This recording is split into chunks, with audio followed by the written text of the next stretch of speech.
تو اچھا انسان بننے کے لیے ہدایت کی ضرورت ڈاکٹروں سے بھی زیادہ ہے. ہم ڈاکٹروں کے اتنے محتاج نہیں ہیں جتنے پیغمبروں کے محتاج ہیں ہم. اور روحانی گائیڈنس ڈاکٹروں سے ملے گی. بولو. دیکھو میڈیکل سائنس نے ترقی کی ہے تجربوں کی بیس سے, تجارب سے نا.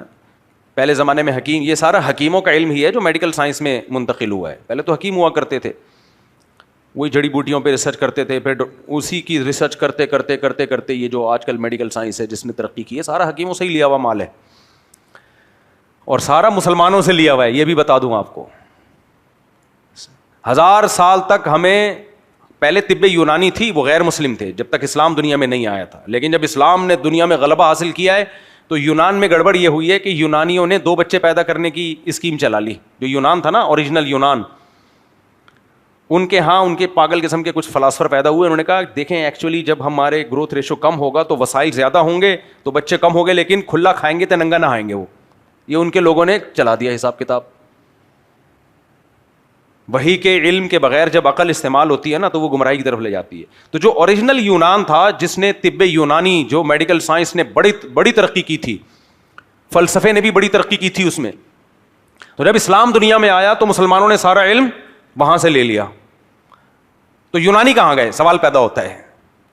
ہونا تو یہ چاہیے کہ یونان میں بڑے بڑے حکیم پائے جائیں. ہوا یہ کہ یونانیوں نے جب 2 بچوں کی پالیسی اختیار کی اور مسلمان 4 شادیاں کر کے دبا کے بچے پیدا ہوئے تو یونان مارکیٹ سے شارٹ ہو گیا. وہ نسل ہی اڑ گئی, پتہ ہی نہیں گئی کہاں وہ. اس لیے یونان میں اب جو ہے نا وہ اوریجنل یونانی نہیں ہے.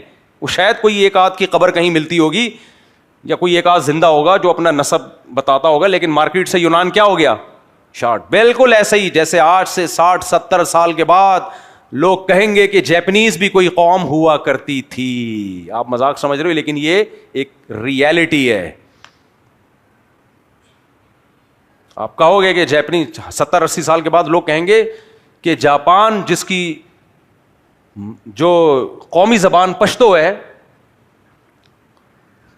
ایک زمانے میں یہاں جیپنی, کیونکہ پٹھان ماشاءاللہ اتنے پھیل رہے ہیں اور وہاں جیپنیز عورتوں سے شادی بھی کر رہے ہیں, بچے بھی ہو رہے ہیں.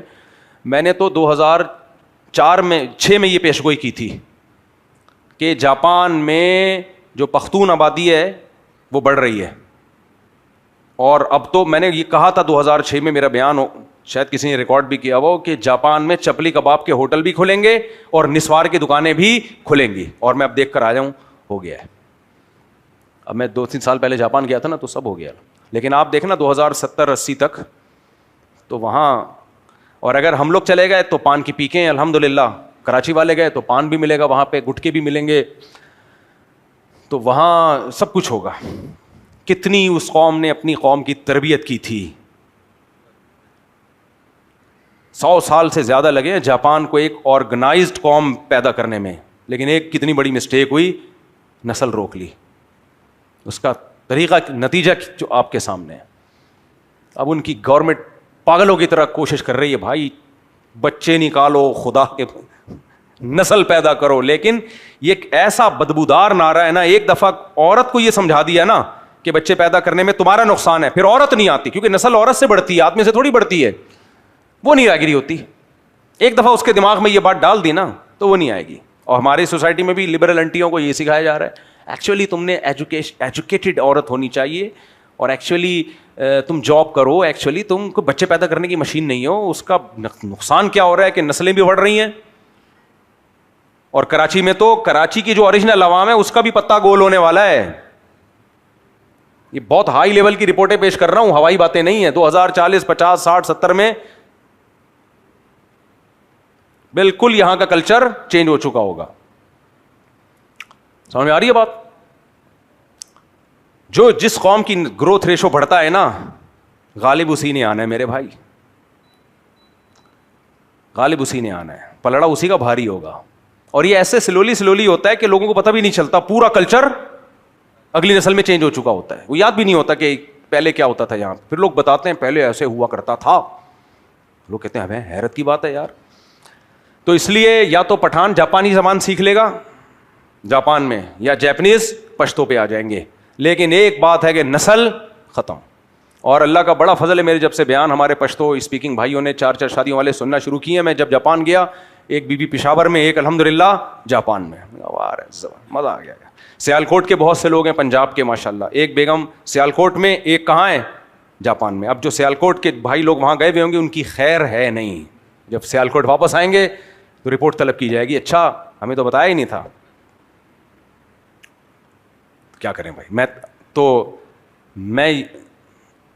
میں کہہ دوں گا کہ میں نے آپ کے بارے میں تھوڑی کہا تھا، میں تو یہ کہہ دوں گا نا، میں نے تو سیالکوٹ کے ماشاءاللہ بہت سارے تاجر ہیں پنجاب والے جو جاپان گئے ہوئے ہیں، وہاں الحمدللہ شادیاں کی ہوئی ہیں. ہمارے مذہب میں شادی ہے بھائی، جیپنیز کے مذہب میں نہیں ہے، ہندو مذہب میں بھی نہیں ہے. مذہب میں ہے لیکن کلچر کی بات کر رہا ہوں. نہیں، کلچر صرف ہمارا ہے جو پروموٹ کرتا ہے نکاح کو، اس لیے پلڑا کس کا بھاری ہوگا؟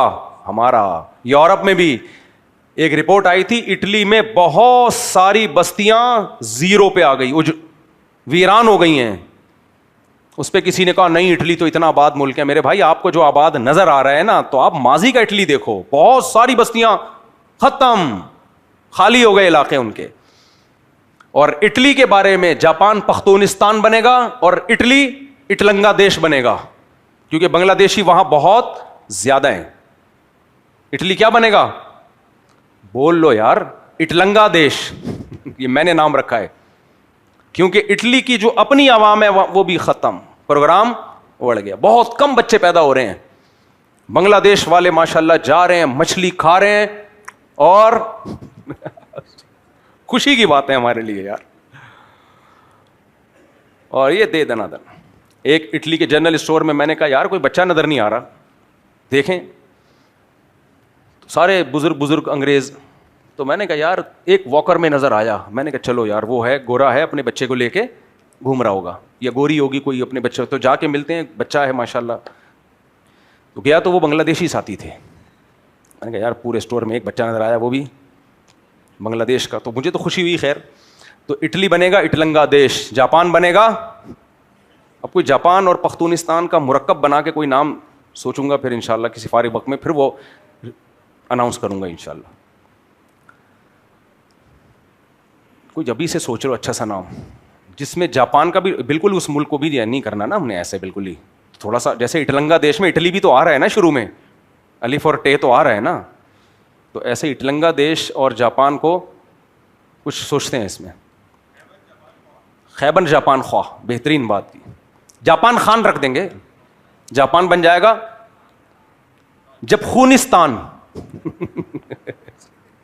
جب خونستان، پختونستان اور شروع کا جیم اور پے لے لیا ہم نے، مس کر دیا. لیکن بنے گا بہرحال کچھ نہ کچھ، لیکن ہم دنیا میں نہیں ہوں گے شاید اس وقت. خیر، تو 70 سال بعد میرا یہ بیان چلا دینا لازمی، 50-60 سال بعد. 70 سال بھی بہت بات کہہ رہا ہوں میں احتیاطاً.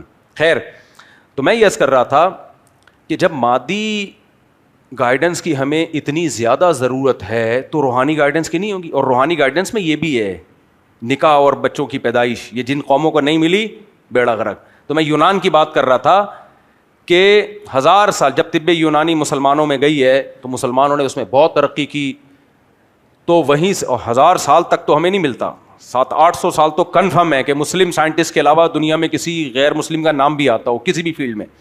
وہاں سے پھر گوروں نے ہم سے یہ علوم لیے اور پھر بہت آگے نکل گئے، اور ہمارے حکیم زیادہ تر پھینکو بن گئے. سمجھ میں آ رہی ہے بات؟ حکیموں میں اچھے لوگ بھی ہوتے ہیں لیکن زیادہ تر کیا ہوتے ہیں؟ پھینکو.